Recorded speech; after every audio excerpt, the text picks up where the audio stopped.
시청자 여러분 안녕하십니까. 이제 10월 26일 날짜가 바뀌었습니다. 자정을 넘겨서 1시로 가고 있는데요. 오늘 저녁 마지막 뉴스가 되겠습니다. 오늘도 뉴스가 많이 나왔어요. 그래서 제가 오늘 다 보도해 드리지 못한 중요 뉴스들을 몇 가지 선별해서 말씀을 해 드리겠습니다. 먼저 이 손준성 검사에 대한 공수처의 기습적인 구속영장 청구가 지금 많은 논란을 야기하고 있어요. 오늘 공수처가 이 발표한 바에 따르면은 지난 주말에 사전 구속영장을 청구했다 이렇게 밝혔거든요. 그런데 지금 이제 후속 보도를 보면요, 이번 주말에 사전 구속영장을 청구하기 전에 지난 20일 날 체포영장을 청구했다가 중앙지검으로부터 거부를 당한 사실이 보도가 됐습니다. 자, 그래서 이 관련 내용을 지금 말씀을 드리겠는데, 그래서 체포영장도 기각이 됐는데 그보다 더 무거운 사전 구속영장을 청구한 것이 과연 법률적으로나 그 다음에 상식적으로 이게 맞느냐, 여기에 대한 이 논란이 계속되고 있어요. 이 공수처가 오늘 이 발표한 입장문을 보면 지난 20일 날 손 검사에 대해서는 체포영장을 청구했는데 수사팀은 그 이전까지 손 검사의 출석 불허 상황을 감안할 때 손 검사가 마지막으로 약속한 10월 22일 날 출석하지 않을 것으로 판단해서 출석을 담보하기 위해서 체포영장을 청구했다 이렇게 밝혔어요. 그러나 법원은 피의자가 출석 요구에 응하지 않을 우려가 있다고 단정할 수 없다는 논리로 체포영장을 기각했고요. 손 검사는 약속했던 22일에 출석하지 않았다라고 하는 것이 공수처의 설명입니다. 그러니까 공수처가 생각한 것이 맞았다는 것을 강변하는 거예요. 그래서 이 공수처는 그 다음 날인 23일 날 사전 구속영장을 청구했기 때문에 아무 절차적으로 문제가 없다 이렇게 주장을 하고 있어요. 자, 참고적으로 형사소송법에 따르면은 구속영장은 피의자의 거주지가 불분명하거나 도주 우려 또는 증거인멸 우려가 있을 때 청구할 수 있고, 체포영장은 피의자가 출석 조사에 불응하는 등 신병 확보가 표현할 경우에만 청구할 수 있도록 제한되어 있어요. 그래서 이와 관련해서요, 손 검사 측에서는 변호인 선임을 이유로 해서 출석 연기를 요청했고 다음 달 2일 날 출석했다고 했는데 수사팀이 대선 후보 경선 일정을 언급하면서 출석을 종용했고 손 검사나 변호인에게 또 통보 없이 구속영장을 청구했다 이렇게 반발하고 있습니다. 예. 그래서 지금 법조계에서는요, 공수처가 체포영장도 받지 못한 상태에서 손 검사 조사도 하지 않은 그런 상태로 구속영장을 바로 청구하는 것은 이해하기 어려운 매우 이례적이다 이런 평가가 나오고 있습니다. 통상적으로요, 피의자가 조사에 불응할 때 체포영장을 통해서 신병을 확보한 뒤에 조사를 단단히 한 다음에 구속영장을 청구해도 구속영장이 기각이 되지 않습니까? 기각되는 경우가 있지 않습니까? 그럼에도 불구하고요, 단 한 번 조사도 없이 구속영장을 청구한 거, 제가 말씀을 드린 대로 상식적으로 이해할 수 없고 법률적으로도 지금 법조계에서도 비판이 나오고 있지 않습니까? 참 이해할 수 없는 이런 태도. 이 얘기는 결국 김진욱 공수처장 여러분들 보셨잖아요. 이성윤이 중앙지검장, 그 당시 김학의 불법 사건 조사를 해야 되는데 그때 황제 영접을 했잖아요. 김진욱 자기 1호 차량까지 내줘가지고 이성윤에 대한, 그야말로 그거는 뭐 조사도 아니고요, 제가 보기에는 차단 정도밖에 되지 않아요. 그러한 이 애완견인 김진욱이가 있는데 당연히 이 정도가 되면 손준성이 말하자면 데려다가 조사해가지고 빨리빨리 해서 윤석열을 제거해야 되잖아요. 그런데 공수처가 이렇게 소환 조사도 못하니까 김진욱이 체면이 많이 안 되는 것이죠. 그러다 보니까 이렇게 무리수를 뒀다라는 결론밖에는 나오지 않아요. 예. 그래서 이와 관련해서도 윤석열 총장이 오늘 오후에 입장문을 냈고 제가 이미 보도해드린 바 있습니다. 자, 이번에는요, 또 논란을 낳고 있는 사람이 바로 홍현희 국립외교원장이에요. 이 국립외교원장 자리는 굉장히 중요합니다. 말하자면 신입 외교관들을 선발해서 교육시켜는 그러한 아주 중요한 이 연구원이에요. 그리고 또 이 기존 외교관들 이 보수교육도 시키고, 그래서 이 자리는 정부 공무원 차관급 자리로 되어 있어요. 그런데 이 홍현희 국립외교원장이 원장에 취임하기 전부터 이 북한의 도발과 관련해서 그리고 한미 연합훈련과 관련해서 상당히 논쟁적 발언을 한 바 있습니다. 그런데 오늘 국정원 산하 연구원, 그러니까 국정원 산하에 국가안보전략연구원이 있어요. 국가안보전략연구원이 말하자면 안보 관련 오늘 세미나를 우리 서울 시내에서 했어요. 이 포시즌 호텔에서 했는데요. 여기에서 굉장히 놀라운 발언을 했습니다. 북한이 단거리 미사일 발사하는 거 이거 묵인하라. 그리고 제재를 빨리 풀어라. 그 미국 트럼프 대통령이 이렇게 하지 않았느냐. 예, 이 정도에 대해서는 북한이 단거리 미사일 발사 실험에 대해서는 묵인하는 관용을 보여야 된다. 예. 그리고 매번 이렇게 전술 미사일 발사에 대해서 하나하나 미국이 유엔 안전보장이사에 회부하는 것은 잘못됐다. 이런 취지로 이 국가안보전략연구원이 주최한 NK 포럼에서 자기 의견을 발표했습니다. 그래서 국립외교원장이라고 하는 사람이 이렇게 국제사회의 지금 국제사회에서 적용되고 있는 안보리 제재 결의안에 대한 사실상의 무효화 주장을 한 것이 아니냐라는 그런 평가 비판서부터 시작해서요. 상당한 비판이 제기되고 있어요. 자, 그렇다 본다면 이 홍현익 국립외교연구원장이 오늘 뭐라고 얘기했는지를 여러분께 소개해드리면서 제가 논평을 해드리도록 하겠습니다. 트럼프 대통령이 그랬듯이 단거리 미사일 정도의 실험은 묵인할 수 있는 관용을 보여야 한다. 그리고 미국은 북한의 단거리 전술 미사일 발사에 대해서 하나하나 안보리 사회에 회복하고 있다. 이렇게 비판하고 있어요. 그런데 여러분들 아시다시피 미국이 보는 단거리 미사일의 안보 위협하고요. 한국이 보는 단거리 미사일의 안보 위협은 질적으로 달라요. 한국 입장에서는 단거리 탄도미사일 직접 우리 국민의 생명과 재산에 위협을 주지만 미국은 ICBM이 아닌 경우에는요. 직접적으로 미국 시민의 생명과 재산에 영향을 주지 않아요. 그러니까 동맹국인 대통령이 단거리 미사일에 하더라도 이거는 미국 안보에 위협이 되지 않는다. 이렇게 본 것이 우리 입장에서는 좀 아쉬운 측면이 있어요. 그런데 이러한 트럼프 대통령의 발언을 인용해서 이거 이제 위반한 것이 아니기 때문에 넘어가자 이렇게 보는 건 문제가 있다. 예. 그리고 왜냐하면 안보리 결의안에 보면요. 단거리든 장거리든 중거리든 간에 탄도미사일 발사를 할 경우에는 이거는 즉각적으로 제재가 자동적으로 적용되는 이 트리거 조항으로 되어 있어요. 이런 측면에서도 유엔 안보리 결의안 자체를 무시하는 것이다. 그리고 유엔 안보리 이런 제재 결의안은요. 중국과 러시아마저도 이미 다 찬성을 해서 채택된 결의안이에요.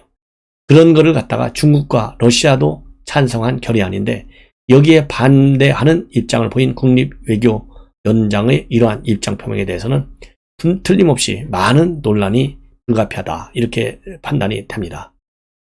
그리고 이 홍현익 원장은요. 왜 우리가 미국이 단거리 미사일 발사를 묵인해야 하는 이유 이걸 설명하면서 대한민국도 순항 차원에서 사거리 1000km가 넘는 미사일을 개발하는 중이기 때문에 북한의 단거리 미사일 시비에 걸면 안 된다. 이렇게 됐는데요. 북한의 미사일 핵 개발은 유엔 안보리가 정해져 있는 통과시킨 결의안에 위반되는 불법적인 활동이고 우리 한국이 사거리 1000km가 넘어가는 미사일 개발은 합법적인 우리의 국방력 증강 차원에서 이루어지는 겁니다. 그래서 북한의 불법적인 무력 활동하고 한국의 합법적인 그리고 정당한 국방력 증가 노력을 동일시하는 거 이거는 그야말로 인식의 틀이 잘못된 것이죠. 이 얘기는 결국 뭐냐? 북한이 최근 들어서 지금 공격하는 게 뭡니까? 이중 기준을 철회 안 하는 거 아니에요? 이 북한의 이중 기준 철회 안 하는 주장하고 홍현익 원장의 주장이 똑같은 거예요. 이래서 비판의 소지가 있는 거예요. 그리고 또 미국 정부에 대해서 북한은 핵을 포기 못하는 이유로 제재와 같은 적대 정책을 명분으로 내세우고 있는데 제재가 북한의 개발의 정당성의 명분으로 활용되는 상황에서도 제재를 완화할 수 없다는 미국 입장을 보면 북핵 문제 해결에 대한 진정성이 약하다고 해석된다. 이어서 스냅백이라는 조항도 있고 북한이 약속을 안 지키면 다시 제재를 가할 수 있는데 왜 제재 완화에 머뭇거리냐. 제재를 좀 풀어주면서 오히려 북핵 문제 해결로 가야 한다. 이런 입장을 밝혔어요. 그런데 최근에까지도 지금 성김이 서울에 와 있어요. 성김이 와서 지금 종전선언의 문항을 다듬고 있다라고 하는 보도까지 나오고 있어요. 그런 상황임에도 불구하고 미 행정부는 종전선언은 종전선언이고 제재는 절대 풀 수 없다라는 확고한 입장을 반복적으로 채택하고 있어요.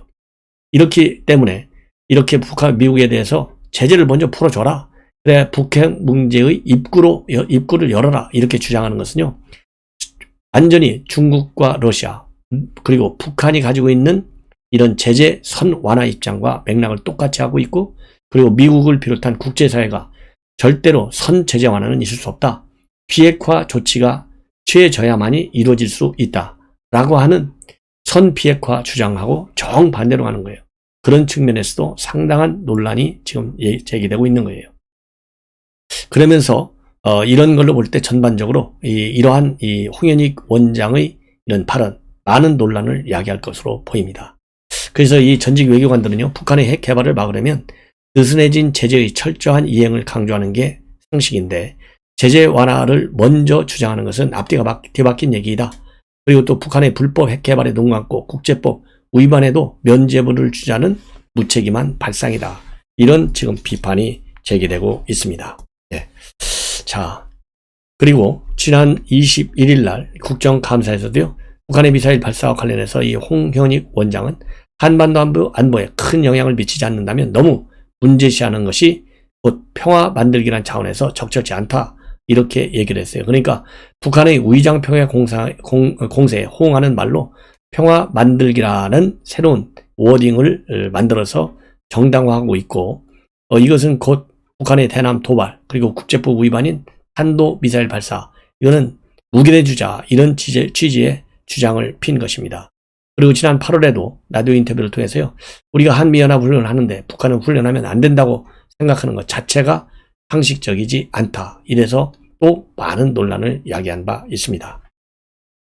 이제는 다시 국내 정치권, 이 홍준표 후보, 오늘 굉장히 중요한 코리아 리서치의 MBC 의뢰로 실시된 여론조사, 홍 후보한테는 상당히 말하자면 흥분되는 조사 결과이고요, 윤석열 후보한테는 굉장히 충격적인 여론조사 결과가 나왔습니다. 종합적인 제가 분석을 해드렸는데요, 조금 자세한 분석 내용이 나와 있습니다.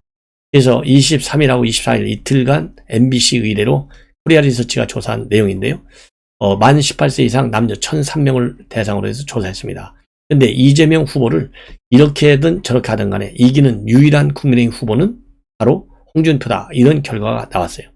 그래서 국민의힘 후보 4명 중에 누가 가장 경쟁력이 있는가 이렇게 물으니까 홍준표가 38.9로 1위를 차지했고요, 윤석열이 28.8, 그리고 유승민이 8.4, 원희룡이 4.7, 이렇게 해서 지금 이 홍준표와 그리고 윤석열 총장 간에 10% 정도의 편차가 나고 있어요. 이거는 민심을 보는 겁니다. 민심. 특히 홍 의원은 20대, 40대에서 20, 30, 40대 연령층에서 윤 총장보다 2배 이상 높은 응답률을 기록하고 있어요. 다만 국민의힘 지지층 내에서는요, 홍준표가 37.4, 윤 총장이 49.8, 그래서 국민의힘 내부만 보면 윤 총장이 12% 앞서고 있고요. 그 다음에 말하자면 민심, 이거는 지금 집토끼, 한 토끼까지를 포함했을 때는 홍준표가 38.9, 그리고 윤석열이 28.8, 그래서 10% 편차. 그리고 아까 말씀드린 집토끼 안에서 보면 12%를 윤석열 총장이 리드합니다. 그래서 아주 지금 초접전 상태로 들어가고 있어요. 그리고 지금 이거는 1대1로 물어봤을 때 그렇고, 사지선장 물어봤을 때 그렇고요, 1대1 가상 양자 대결에서도 홍준표가 지금 앞서는 결과가 나왔어요. 얼마나 앞서느냐? 홍준표는 이재명한테요, 43.7대 38.6으로 앞섭니다. 그리고 이재명 후보가 윤석열하고 붙으면요, 42.7대 38.7이에요. 그렇기 때문에 윤 후보의 38.7, 홍준표의 43.7, 이걸 하면 약 5% 정도 홍준표가 앞서는 그런 또 이 결과로 해석될 수 있는 대목입니다. 그리고 이제 사자 가성 대결의 경우에서도요, 홍 후보만이 이깁니다. 홍준표가 35.6, 이재명이 34.9, 심상정 6.3, 안철수 5.2입니다. 그리고 윤석열 총장을 대입했을 때는 이재명이가 이겨요. 37.3, 윤 총장이 31.1, 안철수 7.2, 심 후보 6.2로 되어 있습니다. 응답률이 22.7%입니다. 그래서 이 여론조사의 결과를 보면 이것이 역선택인지 아니면은 외연의 확장인지 이제 판단을 해야 되는데요, 냉정하게. 이미 제가 말씀을 드린 대로 어떻게 됐든지 간에 역선택만은 아니고 외연의 확장이 지금 상당히 커지고 있고, 특히 20대, 30대에서의 압도적, 즉 2배 이상의 높은 기록. 그렇기 때문에 이번 11월 5일 선거에서는요, 20대, 30대, 40대의 투표율이 상당히 큰 변수가 될 수 있을 것이다 라고 저는 판단이 들어요. 자, 그래서 이제 윤석열 총장 상당히 긴장을 하고 이 각별한 메시지 관리, 그리고 이 캠프 안에서의 실수 더 이상 반복돼서는 안 된다라는 말씀을 저는 드리고 싶어요. 왜냐하면 오늘 또 말이죠, 정말 어처구니 없는 또 실수가 나온 것으로 되어 있어요. 초등학생한테 말하자면 윤석열 캠프 위촉장이 또 건네졌다, 이런 보도가 나오고 있거든요. 이런 실수는 더 이상 반복되면 되지 않습니다. 최근에 원희룡 지사한테도 임명장을 보내가지고 논란이 일어난 바 있잖아요. 그런데 불과 며칠 지나지 않아서 다시 이 초등학생한테, 6학년짜리한테 카카오 메시지 링크를 통해서 이 위촉장을 받았다는 거예요. 예. 직능, 그러니까 귀하를 윤석열 국민 캠프 국민통합본부 대구 직능특보로 위촉합니다. 이런 이 위촉장이 카카오 링크를 통해서 넘어왔어요. 이게 얼마나 어처구니 없는 일이에요. 그래서 긴장을 좀 하라, 이렇게 말씀을 드리고 싶고, 그리고 이제 홍준표 후보 측에서는 아마도 저도 문자를 받았는데 대대적인 홍보 전선에 나서는 것 같습니다. 그래서 우리 국민의힘 이 경선 국면이요, 상당히 날카로운 1, 2위 다툼으로 지금 진행되고 있다. 이런 하나의 물적 근거가 되지 않나 하는 생각이 들어요. 자, 이제는 원희룡 지사와 관련된 얘기인데요. 원희룡 지사, 말하자면 이재명 킬러라고 보여지는 그런 이제 원희룡으로 지금 네이밍이 되고 있다라고 볼 정도로 매일같이 이재명을 때리고 있어요. 자, 그래서 오늘 또 조금 전에 이재명 경기도청을 나와서 감옥으로라는 제목의 입장문을 올리고 있습니다. 이 입장문에서 이재명 후보가 가야 할 곳이 분명해 보인다. 오늘 갑자기 경기도지사로서의 책임이 없어진 것일까? 공직의 책임을 운운하며 저를 비방하던 이재명 후보가 결국 지사직을 사퇴하고 나왔다. 지사 찬스를 쓸 만큼 썼고 이제 본선 후보이니 지사 보험도 필요 없다는 판단을 한 것은 아닌가.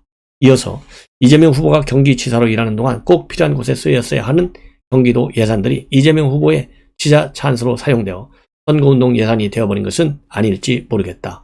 성남시장 시절 대장동 게이트부터 경기도지사 시절까지 이재명 후보의 모든 부패 행위가 드러날 것이다.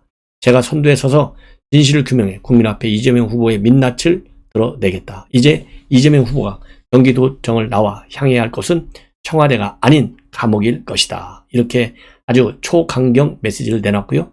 그리고 오늘 대검을 찾아서 대장동 개발 특혜 의혹과 관련된 위증 혐의로 직접 고발했습니다.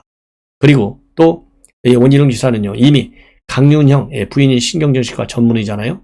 이 강윤형 이 전문의 부인의 소시오패스 전형 이 발언을 가지고 이재명 지사 측과 정면으로 충돌하고 있습니다.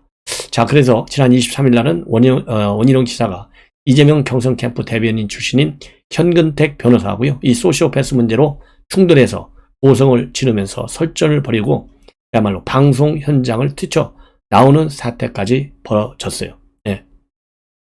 자, 그래서 이제 이재명과 그리고 원희룡과의 이 법적 투쟁 국면으로까지 지금 치닫고 있습니다. 그래서 오늘 대검 고발 사항은요, 이 배임 국장관세 의중 등 총 18건으로 되어 있습니다. 그리고 이제 변호사비 대납 문제, 재산 신고 문제, 재판거래 의혹, 이런 모든 의혹들을 의혹들에 대해서 수사를 요구하는 수사 요구서도 함께 제출했습니다. 예. 그래서 이 별도로 접수된 수사 요구서는요, 이재명 후보가 성남시장에 당선되기 전인 2006년부터 지금까지 벌어지고 있는 모든 의혹에 대해 검증한 내용을 담았다. 해당 내용은 청와대 국민청원 게시판에 올려 모두가 보게 할 것이다. 이렇게까지 지금 주장하고 있고요. 그리고 이재명 후보가 국감에서 황무성 도시개발공사 초대 사장에게 압력이 행사된 적이 있느냐라는 질문에 전혀 그런 사실이 없다고 했는데 언론 보도를 통해서 압력이 있었다는 사실이 밝혀졌다. 그러면서 이재명 후보의 위중도 주장하고 있어요. 이 얘기는 바로 유한기 법무장과 그리고 이 황무성 사장과의 녹취록이 보도가 되지 않습니까? 이거를 얘기하는 것입니다. 예. 그래서 이제 검찰의 수사, 상당히 좀 빠르게 진행되어야 하는데 과연 어느 정도로 빠르게 진행될 것인지 상당히 좀 뭐라 그럴까요? 의심이 가는 대목입니다. 자, 그리고 이제 김부선 씨가 또 이 소시오패스와 관련해서요, 또 결정차를 날리고 있어요. 이재명이 이래서 소시오패스다. 그래서 트럼프까지 소환하는 입장문을 내놓고 있습니다. 몇 개월 전 민사재판에서 재판부를 향해 이재명은 매우 위험한 사이코패스다 라고 소리친 것을 페북에 올렸어요.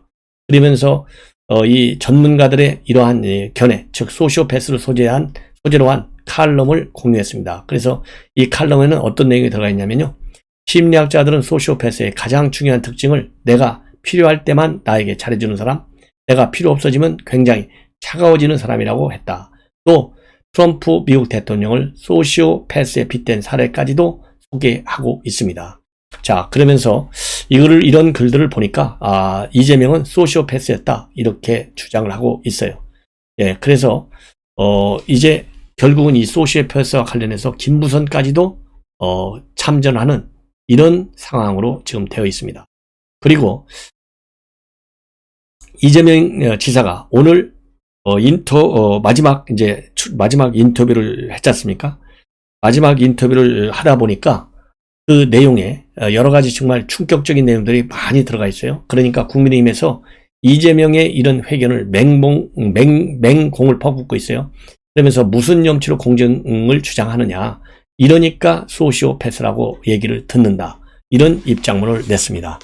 그 허은하 수석 대변인이 내놓은 그러한 이 구두 논평인데요. 조금만 제가 여러분께 소개해드리면, 가히 문정권 시즌2를 넘어 문정권 업그레이드 버전으로 불만하다. 이재명 후보의 기자회견은 허물에 대한 반성과 성찰 없이 국민의 피와 땀으로 일궈낸 성과마저도 자신의 것으로 포장하는 자화자찬의 연속이었다. 그리고 1시간 전에 있었던 문 대통령의 시정연설과 혼박이었다. 이렇게 비판하고 있고요. 그 다음에 특히 규칙을 지켜서 손해보지 않고 규칙을 어겨 이익을 볼 수 없다는 믿음이 확고할 때 나라가 흥성할 수 있다는 얘기에 듣는 길을 의심했다. 규칙을 어겨 역대 최대 이익을 본 대장동 의혹이 산더미처럼 쌓여있는데 이런 양심 없는 얘기가 어떻게 나올 수 있는가. 집권 여당의 대선 후보가 전혀 자신을 돌아볼 줄 모른다. 이러니 계속해서 소시오패스라는 얘기를 듣는다. 이렇게 비판을 하고 있습니다.